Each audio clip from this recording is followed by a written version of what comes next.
When it comes to emailing, whether it's clients, especially if it's going to be your clients' clients that you're representing them, it's really important to keep in mind a couple of things when it comes to just email etiquette.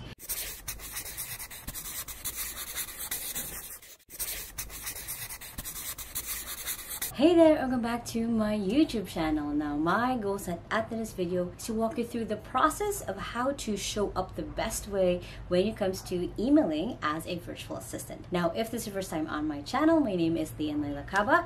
I've been working from home since I was 15 years old and now run a virtual assistant company here in the Philippines. And I post videos every Sunday and Thursday on how to work from home and how to have a business from home. So make sure to hit the subscribe button right there so you don't miss any of my videos. Now, when it comes to emailing, whether it's clients, especially if it's going to be your clients' clients that you're representing them, it's really important to keep in mind a couple of things when it comes to just email etiquette.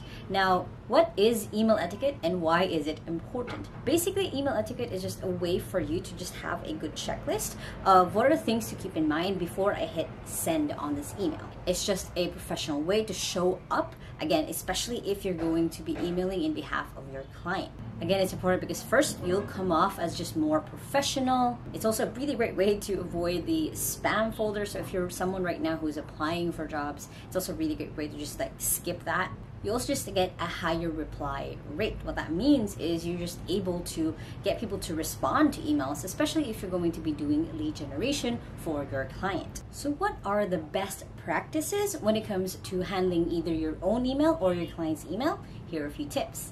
One is keep your emails clean. One thing I do subscribe myself is inbox zero. So if you've never heard of the term inbox zero before, it's basically making sure that everything in your email at the beginning of your day or at the end of your day, either way, is clean. That way you've already processed through a lot of the input to get along through your day. Now, what I don't mean about keeping your emails clean is you don't have to reply to every single thing that needs a response. It could also just you adding it as a task on your to-do list that you have to respond to this person, or it could just be writing the draft of the response. The point of this is you're making sure that your inbox doesn't make you feel stressed out by seeing that you have 60, emails, subscriptions, notifications, which brings me to another point of keeping your inbox clean is to clean out your subscriptions as well. So make sure things that you don't really care about, you can just unsubscribe. It's easier for you to clean your inbox. Next is you want to try to schedule when you reply and check your email. And the usual rule of thumb that I've adopted is 3 times a day.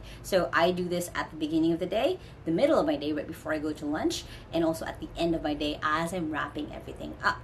The reason why I do this is so I don't keep checking my email. I'll actually close the tab for my email so I don't keep looking at it. This also makes sure that you capture anything else that people will need from you urgently and be able to process them through your to-do list or things that you need to do throughout the day. So basically what I mean by schedule when you reply is also what I mean by this is check your emails just those 3 time slots. It could even be just the 2 or the 1, but probably a rule of thumb, you might want to do it 3 times a day just so you're keeping things up to date on your own. This will also give you a good cycle when you're checking your clients' emails and being able to make sure again that everything is addressed when they should be. Next tip on email etiquette is to have an actionable subject line.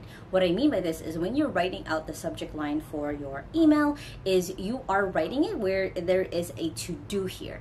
It could be like, hey, respond to this, or hey, here's the downloadable checklist or PDF that you needed, or it could simply be following up on this. So you're helping the person who's reading your email know what their next step is supposed to be just from the subject line itself already. You're making sure that it's clear what it's about, and moving forward they know not to put it in their red folder or even worse, their spam folder. So you're making sure again that you have the clarity and actionable subject line right from the get-go. This can be a question, this can be a prompt, this can be something that will make them click it because they know there's something to do at the end of it. Next is to just have a rule of thumb to try to respond within 24 hours, or at the very least respond to them to just let them know when you can respond to them. This is kind of a courtesy to just keep the ball rolling, to make sure nothing gets stuck. You are just making sure that things are going and they know that you have received their email at the very least and you are working on it. Next is to keep in mind that if you're you're communicating with the same person on different topics is to have different emails with different topics. Don't try to put everything into one email thread that you have.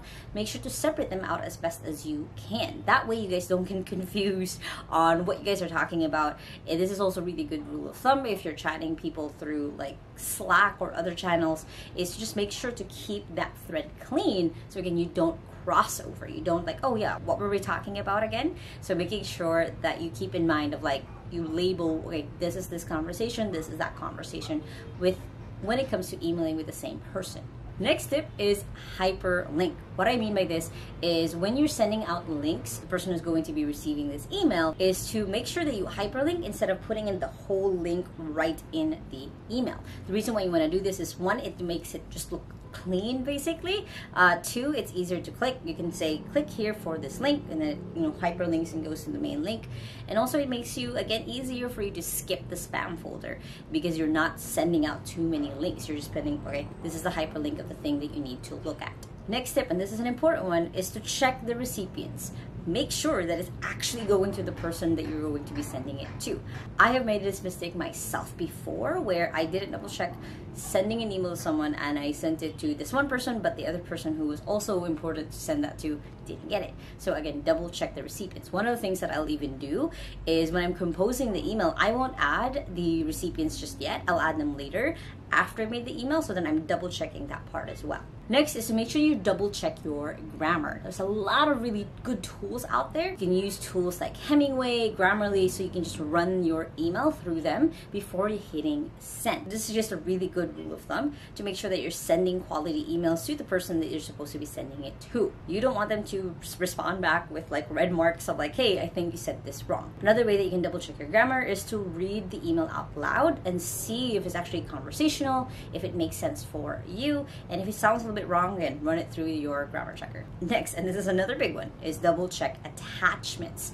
What I mean by this is usually we'll say, hey, attach this so and so and so, and we never really attach something, or worse, we attach something and it's the wrong thing. This is the importance of, you can just click when you upload an attachment, you can just click on it and it'll give you a preview of what it is that you've uploaded. And again, making a little bit of a checklist in your head of like, this is whom I'm gonna send this information. And a really big tip for you is to create templates. Make it easy for you to go through emailing people, over and over again. When you use Gmail has a template feature. When you use that, it can be in a doc that you have, but make it easier for yourself to reply to emails, especially ones with the same questions. You want to make sure that your response is consistent. So having templates, especially if you're working with your client, especially if you're managing their emails, will help you a lot. Just cut off a lot of the time of you making things over and over again. So create templates. Again, you can use Gmail, you can use just a Google Doc or a Notion page where you have everything on there, so it's easy for you to respond the same way over and over again. And a big surprise tip for you, I guess, is to keep in mind that there is an undo button in most email software. So Gmail has a really good one where you can choose like how many seconds before you can take it back.